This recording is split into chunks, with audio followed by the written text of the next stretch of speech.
მინდა დავიწყო კიდევ ერთხელ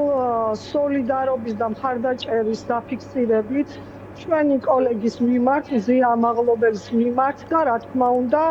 ყველასთან ერთად დავაფიქსირო პოზიცია, რომ თავისუფლება ზია ამაღლობელს და ხედავთ თქვენ, რომ ჩვენს გარდა უკვე ევროდეპუტატებიც თავად ხდებიან ინიციატორები იმისა, რომ ამგვარი აქციები ჩაატარონ. ამ შემთხვევაში ორგანიზატორი ამ სოლიდარობის აქციის იყო განახლებული ევროპის წევრი პეტრას ავსტრევიჩუსი და ის კოლეგებთან ერთად დღეს სწორედ აქ ევროკავშირის საკანონმდებლო ორგანოში მოითხოვდა მზია ამაღლობელის გათავისუფლებას.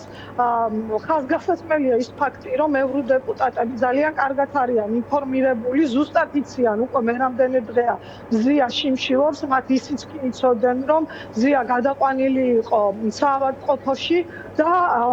ზოგადად ამ ვითარებას უკავშირებენ იმას, რომ ეს არის მიზანმიმართული დარტყმა მედიის თავისუფლებაზე და მედია პლურალიზმზე და ამის უკან ხედავენ სწორედ სხვას ავტოკრატიისკენ და იმისკენ, რომ აღარ ხდებოდეს ოპერატიულად, ობიექტურად ინფორმაციის გაშუქება საქართველოსთან მომდინარე მოვლენების და ასევე ევროდეპუტატებმა თქვეს, რომ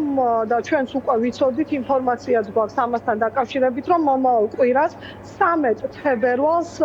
სტრასბურგში გაიმართება ევროპარლამენტის პლენარული სხდომა, სადაც იქნება წარდგენილი რეზოლუციის პროექტი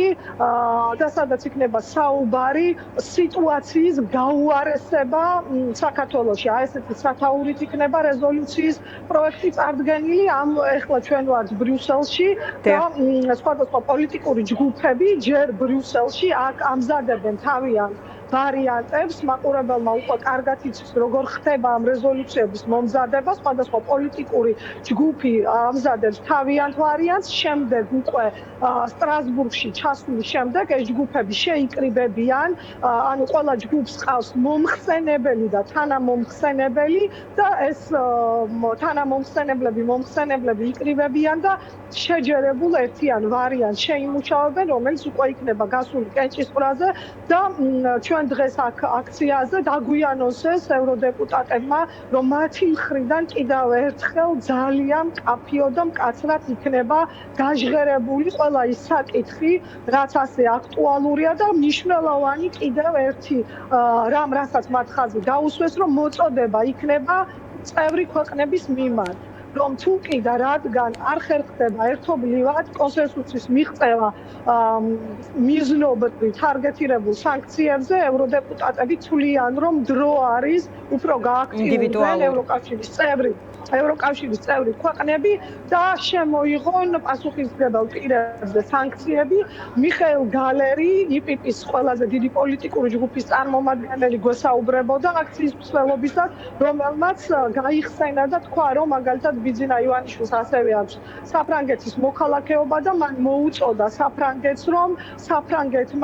საფრანგეთიც გადავიდეს უკვე ქმედებებზე და პასუხი მოსთხოვს მის მოქალაქეს, აი ადამიანის უფლებების ასეთი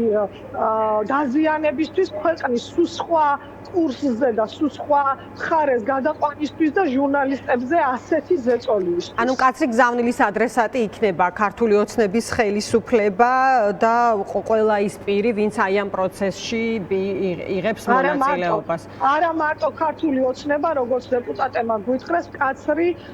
გზავნილები იქნება ევროკავშირის აღმასრულებელი ორგანოების მიმართ და წევრი ქვეყნების მიმართაც, რომ დრო არის მოქმედების და ახლა არ უნდა დააყოვნონ, რადგან დეპუტატები იმას ამბობენ, რომ ზოგიერთი მათგანი, ვისაც ვისაუბრეთ, რა თქმა უნდა, ყველაზე არ შემიძლია საუბარი, რომ ხედავენ ძალიან ნათელ მსგავსებას რუსეთში და ბელორუსში მიმდინარე მოვლენების და ისინი წინსწრებად აფრთხილებენ წევრ ქვეყნებს და ევროკავშირის აღმასრულებელ ორგანოებს, რომ ჯობია წინსწრებად გადაიდგას სათანადო ნაბიჯები, ვიდრე საბოლოო შედეგი აღმოჩნდეს ის, რასაც ჩვენ ახლა დღეს ვხედავთ რუსეთში და ბელორუსში. დიდი მადლობა თამარ, დაგემშვიდობები. თამარ ნუცუბიძე საუბრობდა ბრიუსელიდან პირდაპირ ეთერში, მაყურებელმა ნახა კადრები, რომლის მიხედვითაც ევროდეპუტატებმა დღეს პარლამენტში ადგილზე მხარდამჭერი ამაღლობელის მხარდამჭერი აქცია გამართეს და მოითხოვეს მისი გათავისუფლება. ითქვა, რომ ეს იყო ადგილზე ყველას მოთხოვნა, სწორედ აი ამ კადრებს ხედავთ თქვენ ეთერში.